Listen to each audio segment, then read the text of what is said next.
विश्व 24 न्यूज हर पल आपके साथ। नारेगाव जुने हम रहवासी वाटी स्थानीय लोग हैं। तकरीबन आधा एकड़ पौने एकड़ हमको कब्रस्तान नारेगाव जुने नारेगाव को कब्रस्तान था। अभी झपाटे से बहुत झपाटे से नारेगाव बहुत बढ़ गया। तकरीबन 80 से 90 हज़ार की आबादी है साहब। हाँ, एमआईडीसी की एमआईडीसी हमारे को एमआईडीसी सड़कों पॉलिटिशियन आता है, तो वो हमारे को वहाँ दफनाने की अभी कुछ भी जगह नहीं है। और अभी साहब ने हमको जवाब दिए तो ठीक है, नहीं तो हम मरण उपवेशन को कलेक्टर ऑफिस को बैठेंगे। हाँ, मरण उपवेशन को हम खुद बैठेंगे। जब तक हमको कब्रिस्तान नहीं दिया जाता जब तक हम वहीं बैठेंगे बिना खाए पीना। हाँ, अभी पॉलिटिशियन को हमको लाए उन्होंने, उनके क्या करना चाहते हैं उनके कार्रवाई वो करेंगे। उसके बाद में हमको ऐसे जाने के बाद में हम निवेदन देंगे। निवेदन देने के बाद में हम कलेक्टर ऑफिस में बैठेंगे। अस्सलामुअलैकुम, मैं अलियार खान, प्रदेश उपाध्यक्ष भारत मुक्ति मोर्चा महाराष्ट्र। साथियों, आज 1 अगस्त 2025 है, तो बीते 16 जुलाई को हमने औरंगाबाद कलेक्टर छत्रपति संभाजी नगर औरंगाबाद कलेक्टर को एक निवेदन के द्वारा सूचित किया था। नारेगांव में मुस्लिम कब्रिस्तान जो आपने हमें 7.5 एकड़ अलाउट किया है वो हमारे कब्जे में दे। पर जब हमने 30 जुलाई 2025 को कलेक्टर से जाके मुलाकात करने के लिए हम गए, तो कलेक्टर साहब जो है मिलने के लिए तैयार नहीं है। तो हमने आज मोर्चा निकाला। 1 तारीख को मोर्चा निकाल कर जो है नारेगांव से मोर्चा निकालते हुए हम लोग कलेक्टर ऑफिस जा रहे थे, और पुलिस ने हमें डिटेन कर दिया छत्रपति संभाजी नगर के, और हमें जो है सातारा पुलिस स्टेशन में लाया गया है तो उनका प्रोसेस आगे का करने के लिए। प्रशासन की ओर से कुछ आपके साथ कुछ बातचीत हुई है? हाँ, उन्होंने ये कहा है, पुलिस प्रशासन ने ये कहा है कि हम लोग खुद आपके साथ चलते हैं और कलेक्टर साहब से हम खुद बात करते हैं। मैंने उनसे ये कहा कि ये हम 5 साल से कर रहे हैं, इसका कोई हल नहीं निकला है। यानी आम लोगों के साथ नहीं आएंगे, खाली नेताओं के साथ ही आएंगे? नहीं, आम लोगों के साथ आइए ना। नहीं, पुलिस की बात कर रहा हूँ मैं। आम लोगों को लेके जा रहे थे ना आप? आम लोगों को लेके जा रहे थे, क्योंकि जो सरकार जो है हमारे सर पर बैठी है वो सरकार ईवीएम की सरकार है। वो नहीं चाहती कि मुसलमानों को कोई अधिकार मिले। और उसके अलावा तो उन्होंने ये कहा कि भाई हम आपको कब्रिस्तान दिलाने में मदद करते हैं। ये 5 साल से इस तरह का चॉकलेट दिया जा रहा है, और मैं उनको ये बताना चाहता हूँ कि लोगों से क्या संदेश देना चाहते हैं इस बारे में? मैं आवाम से ये कहना चाहता हूँ, नारेगांव की जो आबादी 70-80 हज़ार हो चुकी है, और वहाँ कब्रिस्तान सिर्फ आधे एकड़ में है जो पूरी तरह से भर चुका है।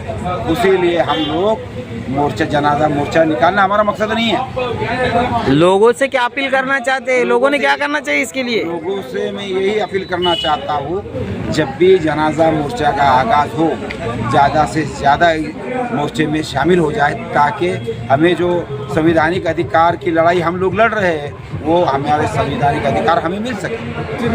मैं social democratic party of India SDPI जिला महासचिव हूँ। आज जो है तो भारत मुक्ति मोर्चा और हमारे राष्ट्रीय मुस्लिम मोर्चा मानसिक विंग की तरफ से कब्रिस्तान के लिए जो है तो जनाजा मोर्चा नारेगांव से लेकर कलेक्टर ऑफिस तक निकाला गया था। लेकिन जो है तो पुलिस प्रशासन ने जो है तो हमारे को बीच में ही यहाँ पे डिटेन करके सतारा पुलिस स्टेशन लाया गया। जैसा नई मौलाना ने पूरी डिटेल आपको बता दी कि हमको कब्रिस्तान के लिए जगह चाहिए नारेगांव के अंदर। अब दफनाने के लिए जगह नहीं बची है। लोग जो है तो आसपास के इलाकों के कब्रिस्तान में जाके दफना रहे। ये हमारा जो है तो मूलभूत अधिकार है, हमारा फंडामेंटल राइट है कि प्रशासन ने हमको जो है तो कब्रिस्तान के लिए जो जगह अलॉटमेंट करी है यहाँ पे, जैसा मौलाना ने बताया 7.5 एकड़, उसके ऊपर कुछ लोग अतिक्रमण करके बैठे हुए हैं। तो उनके पास हमारे जो है तो ये अभी तो औरंगाबाद में अतिक्रमण हटाओ की मुहिम चालू है ना? हाँ, मुहिम चालू है। लेकिन जो है तो हमारे भारत मुक्ति मोर्चा के और राष्ट्रीय मुस्लिम मोर्चा की जब कलेक्टर ऑफिस से कल उनकी मीटिंग हुई, तो कलेक्टर साहब का कहना है कि आप जो है तो आज आके अतिक्रमण हटाइए। ये किसका काम है? प्रशासन का काम है क्या नागरिक का काम है अतिक्रमण हटाने का? तो हमारी जो है तो कलेक्टर साहब से ये निवेदन है, और उनको आह्वान भी करते हैं हम जो है तो जल्द से जल्द वहाँ का अतिक्रमण हटाकर कब्रिस्तान के लिए जो है तो जगह दी जाए। वरना अगर अभी आने वाले वक्त में जैसा पता है 15 अगस्त को हम इससे बड़ा आंदोलन छेड़ेंगे, और उसके बाद में अगर कभी हमारे को ये जगह कब्रिस्तान के लिए जल्द से जल्द खाली करके उसको नहीं दी जाती है, तो आने वाले वक्त के अंदर जितने भी लोग वहाँ पर गुजरेंगे, इंतकाल होंगे मुस्लिम समाज के, तो उसको जो है तो हम कलेक्टर ऑफिस में लाकर जो है तो वो मैयत के साथ में हम वहाँ पर जो है तो दफनाने का काम जो है तो कलेक्टर ऑफिस के अंदर किया जाएगा। ये जो है तो भारत मुक्ति मोर्चा के साथ में और राष्ट्रीय मुस्लिम मोर्चा के साथ में वामसे विंग के साथ में बुद्धिस्ट इंटरनेशनल नेटवर्क के साथ में social democratic party of India SDPI पूरी ताकत के साथ कांधे से कांधा लगाकर इस लड़ाई में जो है तो शामिल है और जिस किस्म की भी जो है तो हमको संघर्ष करना पड़ेगा, हम उसके लिए जो तो तैयार है। जय भीम, जय मुलियासी, जय शिवराय. अस्सलाम वालेकुम. माझं नाव संतोष साळवे, भारत मुक्ती मोर्चा या सामाजिक संघटनेचा छत्रपती संभाजीनगरचा जिल्हाध्यक्ष आहे. मागील 4 ते 5 वर्षापासून नारेगावच्या कब्रस्थानासाठी आम्ही वेळोवेळी प्रशासनाकडे आम्ही जात आहे, पण प्रशासनाने प्रत्येक वेळेस काही ना काही काम सांगून आम्हाला हे टाळलेलं आहे. जे काम इथलच्या कलेक्टरनी करायला पाहिजे ते काम इथलचे CP साहेब करत आहे. या 4 वर्षामध्ये CP साहेबांनी किंवा पोलीस प्रशासनाने यामध्ये आम्हाला पूर्णपणे सहयोग केलेला आहे, पण कलेक्टर ऑफिस आणि कलेक्टर साहेब याच्यामध्ये बिलकुल रस घेत नाही आहे. कलेक्टर साहेबांचं म्हणणं आहे की त्यांनी आम्हाला फक्त नावावरती जमीन करून दिली 7.5 एकर, पण त्यांचं म्हणणं आहे की त्या 7.5 एकरवर आहे त्या 7.5 एकरवर अतिक्रमण आहे. ते अतिक्रमण तुम्ही हटवा. मला हे कळत नाही की एका जिम्मेदार अधिकारी असं कसं म्हणू शकतो की ते अतिक्रमण तुम्ही हटवा. औरंगाबादमध्ये इतक्या मोठ्या प्रमाणात अतिक्रमण हटवून चालवलं आहे. जर कलेक्टर साहेबांनी ते मनावर घेतलं तर 1 मिनिटामध्ये हटू शकतो. हीच बात जेव्हा DCP साहेबांकडे गेली, DCP साहेबांनी जर मला कलेक्टर साहेबांनी आदेश दिले तर मी 2 मिनिटामध्ये पूर्ण अतिक्रमण काढून देतो. म्हणजे हे जाणून बुजून हे आम्हाला करतात आणि जेव्हा सिरियस होतं हे पोलिसांना प्रत्येक वेळेस मध्ये आणतात आणि आम्हाला दाबण्याचा प्रयत्न करतात. आजही ACP साहेबांनी आम्हाला संविधानिक प्रकारे याच्यामध्ये अरेस्ट केलं आहे आणि आम्हाला सातारा पोलीस स्टेशनमध्ये आलं आहे. मी आपल्यामार्फत कलेक्टर साहेबाला आणि या BJP सरकारला चेतावणी देतोय, जर 14 ऑगस्टपर्यंत जर आम्हाला जमीन आमच्या ताब्यात दिली नाही, मुस्लिम समाजाच्या कब्रस्थानासाठी जर ही जमीन ताब्यात दिली नाही तर येणाऱ्या 15 ऑगस्टच्या दिवशी मोठ्या संख्येने पूर्ण महाराष्ट्रातून भारत मुक्ती मोर्चा, राष्ट्रीय मुस्लिम मोर्चा, SDPI यासारख्या वेगवेगळ्या सामाजिक संघटनांकडून आम्ही कलेक्टर ऑफिसला आंदोलन करायचं. जोपर्यंत आम्ही ती जमीन मुस्लिम कब्रस्थानासाठी हस्तांतरित करत नाही तोपर्यंत आम्ही तिथून उठणार नाही. आणि यामुळे जर शासन प्रशासनामध्ये किंवा कायद्यात सुव्यवस्थेचा प्रश्न निर्माण झाला, याला सर्वस्वी इथलचे कलेक्टर ऑफिस आणि मान्य जिल्हाधिकारी जबाबदारी, मी याची सर्वांनी नोंद घ्यावी. सर्वांना मला बोलण्याची संधी दिली त्यासाठी मी सर्वांचे पुनश्च आभार मानतो. जय भीम, जय मुलियासी. साथियों, बोलिए सर, क्या मैं दीपक शिंदे, बहुजन मुक्ति पार्टी प्रदेशाध्यक्ष, युवा प्रकोष्ठ महाराष्ट्र राज्य। आज महाराष्ट्र के औरंगाबाद में नारेगांव परिसर में भारत मुक्ति मोर्चा, राष्ट्रीय मुस्लिम मोर्चा, बुद्धिस्ट इंटरनेशनल नेटवर्क, SDPI और सहयोगी संगठन के माध्यम से जनाजा मोर्चा का आंदोलन किया गया। नारेगांव परिसर में लाखों मुस्लिम भाई रहते हैं और उन लोगों को इंतकाल के बाद, मृत्यु के बाद दफन करने के लिए जगह नहीं है। ये फंडामेंटल राइट है और इस फंडामेंटल राइट को पूरा करने की जिम्मेदारी जिला कलेक्टर की, आयुक्त कार्यालय की और महाराष्ट्र सरकार की।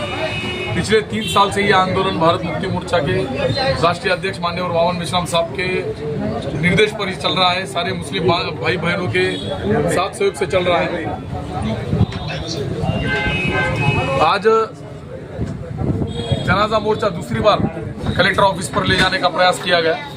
पिछले 6-7 महीने पहले जब ये आंदोलन किया गया तब कलेक्टर ने 7.5 एकड़ जमीन, जो गायरान की जो सरकारी जमीन होती है, वो जमीन कागज पर अलॉट करके हमें दी थी और कहा कि जल्द से जल्द पुलिस प्रशासन के माध्यम से वो जगह पूरी खाली करके वहाँ हम आपको 7/12 के ऊपर आपका नाम लगाकर कब्रिस्तान के लिए, नारेगांव के कब्रिस्तान के लिए जगह अलॉट करके देंगे। 7 महीनों में उनके पास 50-60 बार जाकर डेलीगेशन मिला है, उनसे निवेदन किया है, मगर उन्होंने उसके ऊपर कोई सुनवाई नहीं की, उल्टा अनदेखा करने का मामला किया। और जब कल हमारे संतोष साळवे सर जो वहाँ पर मिलने गए, आलियार भाई वहाँ पर मिलने गए, तो उनको कलेक्टर साहब ने साइडलाइन कर दिया। वहाँ से ऐसा प्रतीत किया, ऐसा दिखाया कि जैसे कि हमारी वहाँ पर कोई औकात नहीं है, ऐसी कोई हमारी हैसियत नहीं है, हमारे कौम की, हमारे मुस्लिम भाइयों की कोई औकात नहीं है। इस तरीका का बर्ताव कलेक्टर साहब ने किया और इस आंदोलन को स्थगित करने के लिए यह आंदोलन ना होना चाहिए या फिर मुस्लिम भाइयों को प्रोत्साहन मिलना चाहिए, इसलिए उन्होंने कोई भी पहल नहीं की। इसलिए आज ये हजारों का मोर्चा नारेगांव दरगाह मस्जिद के पास से निकला था, शांततापूर्ण संवैधानिक तरीके से निकला था, मगर कलेक्टर साहब के आदेश पर, कमिश्नर साहब के आदेश पर पुलिस प्रशासन ने, एसीपी साहब ने वहां पर आकर संवैधानिक तरीके से आंदोलन करने वाले सभी कार्यकर्ताओं को, पदाधिकारियों को, आंदोलनकर्ताओं को हिरासत में लिया है और अभी यहाँ पर सातारा पुलिस स्टेशन में लाया गया है। कुछ आंदोलनकारी कलेक्टर ऑफिस गए हैं, वहाँ पर निवेदन देंगे। वहाँ पर कुछ पत्रकार भाई वहाँ पर उस आंदोलन की कवरेज ले रहे हैं। अब यह आंदोलन यहाँ पर स्थगित नहीं हुआ है, यहाँ से आंदोलन बढ़ गया है। सोशल मीडिया के माध्यम से सारे महाराष्ट्र में, सारे भारत में यह आंदोलन फैल चुका है। अभी यह आंदोलन सिर्फ औरंगाबाद के नारेगांव का आंदोलन नहीं रहा, अब यह आंदोलन महाराष्ट्र के लेवल का, देशव्यापी के लेवल का आंदोलन हो चुका है, क्योंकि इसी तरीके के मसले हर जिला में, हर तहसील में है। तो ये आंदोलन सफल करने के लिए हम आने वाले 15 अगस्त को वामन विश्राम साहब के निर्देश पर, उनके नेतृत्व में और एक बार निवेदन देंगे और 15 अगस्त तक ये लोगों ने अगर वो जमीन मुस्लिम भाइयों के लिए, कब्रिस्तान के लिए अगर नहीं दी, तो हम वहाँ पर हम स्वतंत्र है या नहीं है ये सवाल पूछते हुए हमारे तिरंगे के नीचे और एक बार वो हजारों की संख्या में आंदोलन करेंगे और जब तक वो कब्रिस्तान हमें नहीं मिलेगा हम वहां से हटेंगे नहीं। इतना ही मैं इस वीडियो के माध्यम से कहना चाहूँगा। धन्यवाद। आज 4 साल होने के बावजूद भी हमको हुकूमत ने और हमारे शहर औरंगाबाद के कलेक्टर ने बस टालता रहा। इसलिए हमने यहाँ पर आंदोलन किया, जनाजा आंदोलन, जिसमें कई लोगों ने शिरकत की और उस आंदोलन को कामयाब बनाया। अभी हम लोग को डिटेन किया गया और सतारा पुलिस स्टेशन में लेकर आए। हम कलेक्टर साहब से और अदबन गुजारिश करते हैं कि हम जो हमारा हक मांग रहे हैं, हमें चाहिए। आपका जीआर ये कहता है, हुकूमत का जीआर ये कहता है कि अगर जिस इलाके में कब्रिस्तान नहीं है और कब्रिस्तान की जगह सरकार की नहीं है, तो कलेक्टर को चाहिए कि वो ज़मीन खरीद कर कब्रिस्तान के लिए मुख्तस करें। आज हम मुसलसल 4 साल से ये जद्दोजहद कर रहे हैं, कोशिश कर रहे हैं, मगर हमारा कोई सुनवाई नहीं हो रही है। अभी हमको कल है तो डिप्टी कलेक्टर ने पुलिस के जरिए से हमको बुलाया था, 1 घंटा हमसे बात हुई और फिर वही आश्वासन कि हाँ आपके लिए मैं जगह दूंगा, मैं कोशिश करूंगा, मैं ऐसा करूंगा।